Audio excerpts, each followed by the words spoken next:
Hello guys and welcome back to my channel. I am super excited to be here with you again on this channel, and today I just basically want to answer one question that has been on my mind and probably has been on your mind as well.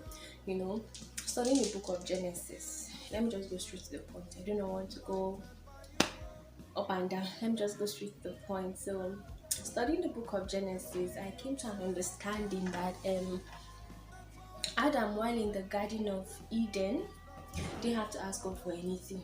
Like, even before he thought about it, God just provided it for him. God didn't send him to the world, come and till the ground before he can eat. No, he didn't do that. Instead, he provided everything for him, for his comfort, then sent him. And then Adam didn't even know that, okay, I needed to work, but God just said, okay, this is work for you. I've provided you with employment. You just go and work. I don't need to see your CV. I don't need to see your qualifications. Just go ahead on and work. And he didn't even know he needed to be married.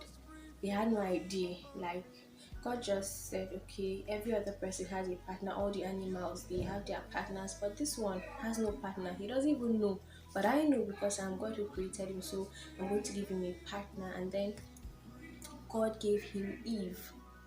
It's very funny that God made man from dust, but then he took his time to make woman. We'll talk about that some other time.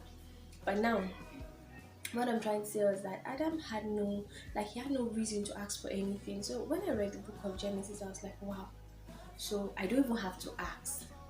All I just need to do is be in sync with God, and He just provides everything for me. Like the twinkle of an eye, He just provides everything for me. But then reading, I got to Isaiah, and then I discovered that that's Isaiah 65.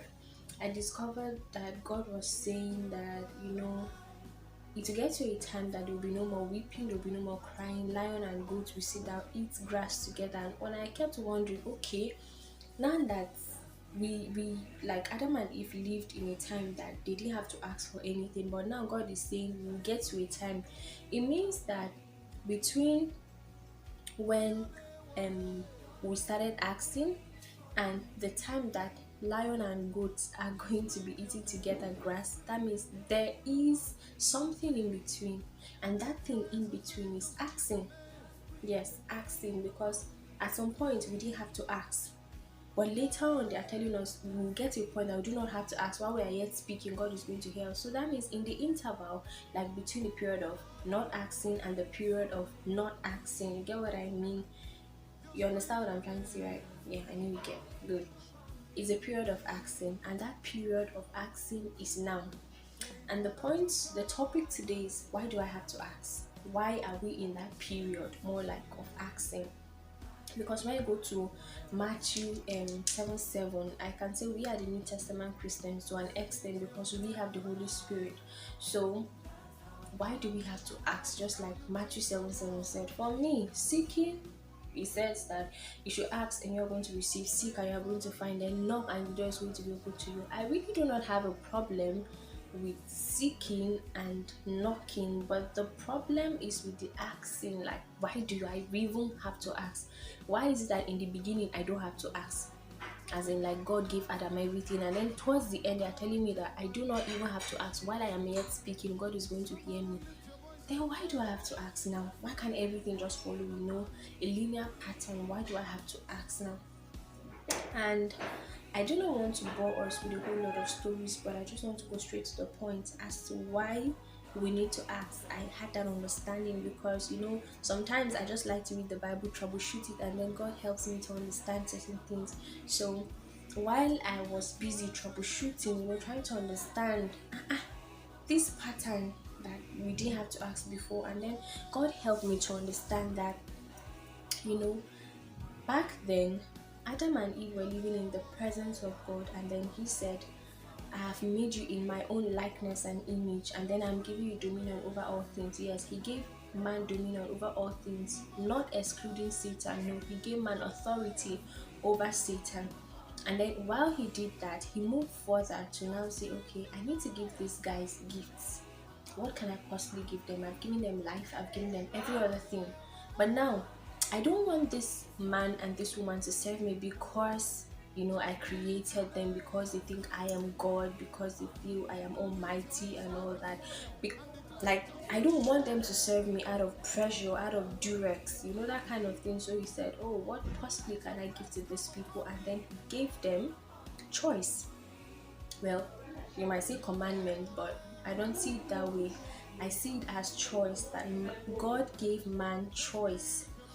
And the devil all this while was actually down there in the Garden of Eden. No, he didn't just appear when God gave them the commandments. No, he had always been there, but he didn't have the opportunity to actually strike. So when God presented that choice, when God gifted man that choice, the devil saw it as a perfect opportunity to actually, step in.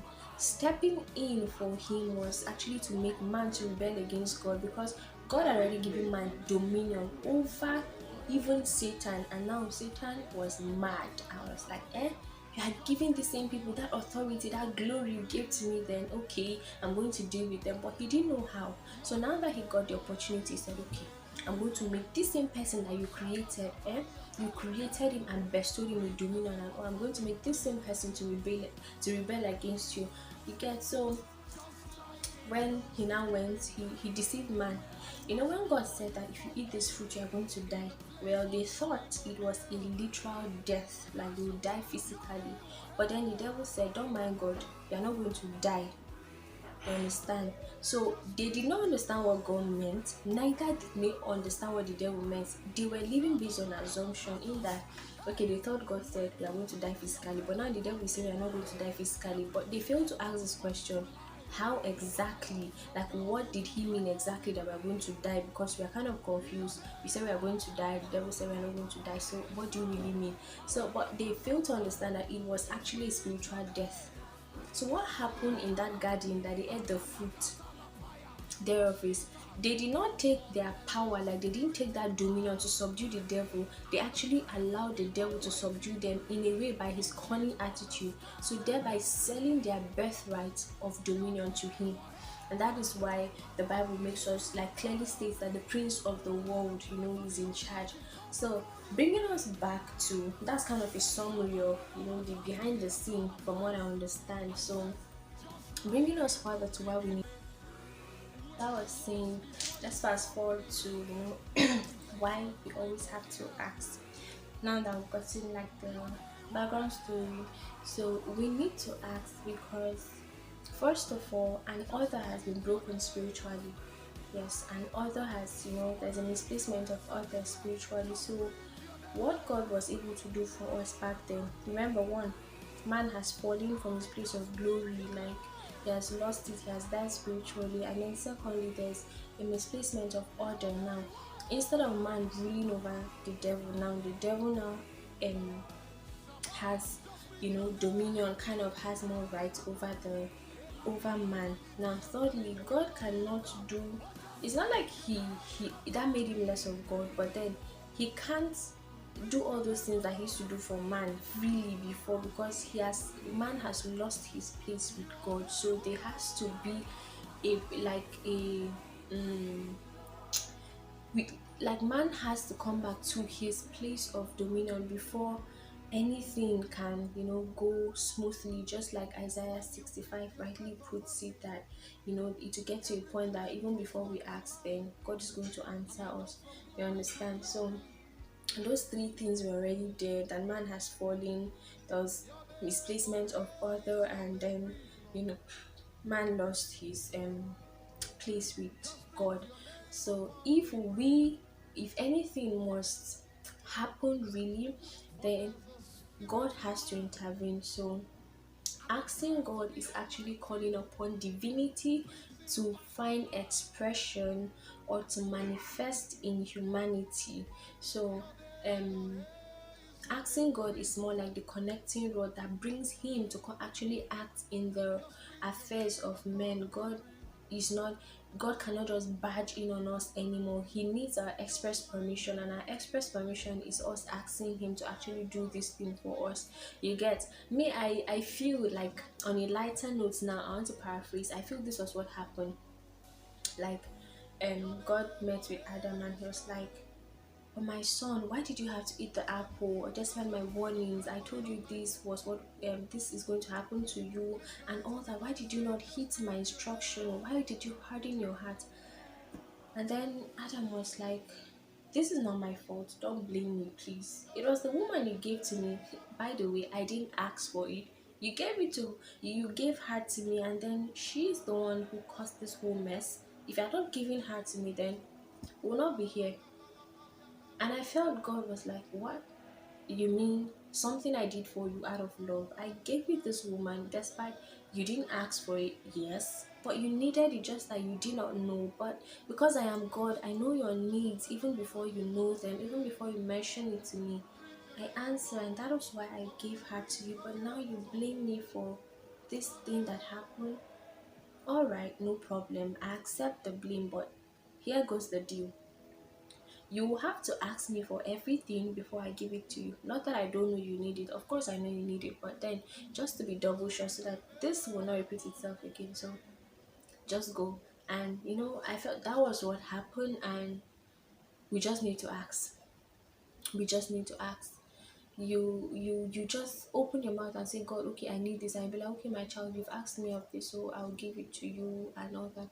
But mind you, not everything that you ask for is what you need at that point. Remember, he's God. He knows everything, right? He knows when you need it. Just because you ask doesn't mean he needs to give you at that point. He'll definitely give it to you, but maybe not at that point. You get my point? But the whole point right now is that we need to ask. You get my point of why you need to ask. Is calling upon divinity to act up in, like, within us humans. Is calling upon divinity to find expression, manifestation in humanity. So now that we get the gist, do not get tired of asking, do not get tired of praying to God. Just open your heart and let him in. Now the good part of it was that despite everything that happened, God just said, well, I can't just let my people keep wallowing in pain and all. The prophets can't keep doing the whole work, coming to me all the time. I want my people to have express, connection with me anytime they need anything. Like, they can just speak and then I'm going to just do it. That is why the power of life and death lies in our tongue. As you say it, you just have it. So God decided to send his only begotten son to give us that express permission to actually call upon him.